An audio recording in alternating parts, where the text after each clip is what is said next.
minutes now, and this is good. What are you dreaming about? What difference do you want to make? Anybody want to share a little bit of your own dream? The difference you want to make? The values you want to instill in yourself, in your children one day, in the world around you, in this nation of ours? What do you want to do?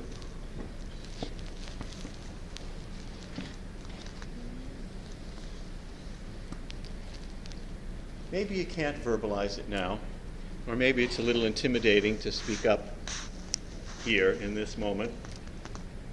But I hope you're thinking about it. I believe you are.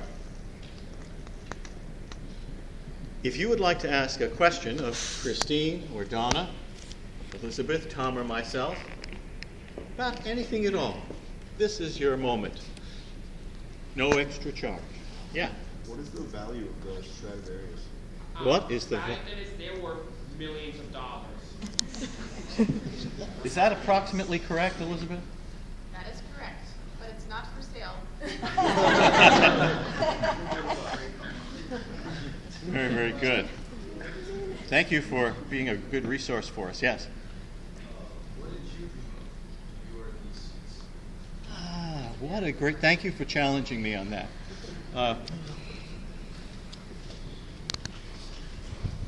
When I was in high school, I was just dreaming of trying to become a scientist. So I went to RPI and I became a scientist. But while I was there, yeah, all right. Yes. But while I was there at RPI, I had yet another dream which layered on top of that one. And that was to see if I could find a way to take what I was learning about science and what I was secretly learning about poetry, music, and the arts, and bring them together. And if I could bring them together, maybe I would have a more balanced perspective on my life, and maybe I could share that as a teacher. And so I founded this company when I was 22 years old. And this company is dedicated to bringing music in juxtaposition to all the other art forms and subjects like today, human values, sometimes you speak of science, and sharing these thoughts as a catalyst for the thinking of others. We dare not ever tell someone what to think. We just want to make it kind of irresistible to do some thinking. That's our goal. So I'm living my dream, and this is the 42nd year I've been living that dream. And I have these phenomenal colleagues with me who have married their dream to this, at least in part, and we do this together. And there's an incredible funder who was mentioned earlier, an anonymous one who lives here in the Adirondacks, who said, this is also part of my dream, and what I have are resources, dollars, and I want programs like this to visit every school for every student in the Adirondacks. Imagine that. What a dream he's dreaming, he and his wife. So this whole project of the arts in the Adirondacks is something which is a dream coming true. And it's coming true in and around you. Isn't that a great thing? Thanks for that question. Anybody else? Whatever you might care to ask. If there isn't another question, and keep it coming, I was dreaming of having the courage to live my life.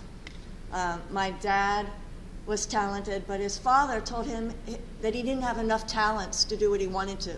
He was scouted by the Pittsburgh Pirates at 16 to play shortstop for them.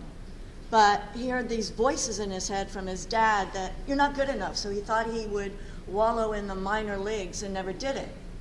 And I started music, and they said, you'll never be good enough. Your best will never be good enough. And I heard that in my head and lived with that. And I thought, who knows? Who can tell what is inside you? And not everyone's gifts are alike. So it takes another flutist 1 hour what it takes me to do 100 hours. So what? It's not their life, it's mine. And so it's sitting in your seats, I was thinking, to live your life, you have to do it.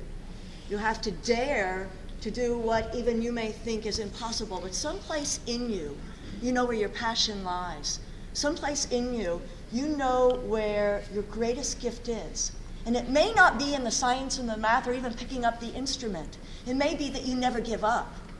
It may be that you believe you have a right and you carry forth. Those were my thoughts. Thanks, Donna. Anything else? Yeah. Well, since you shared your dreams, I might as well share mine. Please. My dream, as you know already, my dream is to become a Marine.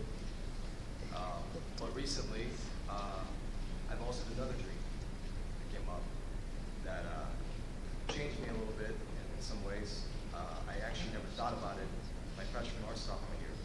But junior year, it changed. I also want to be an actor, or, the arts. So of course, it's very far off from what I wanted to be originally, but the Marines don't work out for me. Try to be an actor and move to California. I moved to California. Okay. Hey, if you go for that one and you feel you're making some progress, give us a call. We're always looking for new talent. With that, those two are not far from each other. Never let one goal get in the way of another, because just because you may be going in the field of being a Marine, you never know when acting is going to come calling, or you never know when acting when you're going to have to need to do the other thing. So keep them both going. Never let a job or a field get in the way of your career, because you never know how they're going to come together. You never, ever, ever know. So start studying now. Do what you can do now. And if you are in the Marines, buy every single acting book you can. And be reading one, because one day you'll be a civilian again. You never know how things are going to line up. You never know what kind of project you'll get into as a Marine. You may find that acting parlays very nicely into something you're doing in the Marines. So they are both the same, because they're both a part of you. And the interesting part of your life is going to be figuring out how they come together. And you may not plan for them to come together, but somehow they may. So you just make sure that you're ready. Learn as much as you can and never stop learning, because you never know how they're going to come together. I'd like to, that's a fabulous thought, Christine.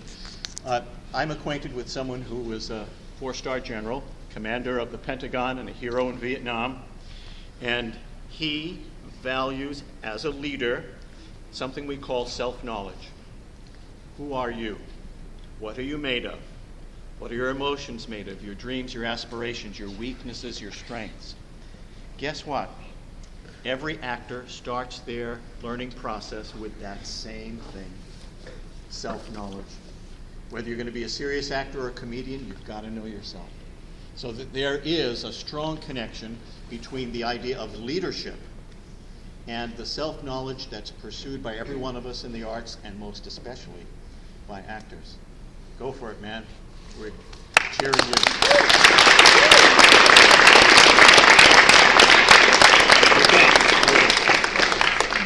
Let's have another nice hand for our troop today.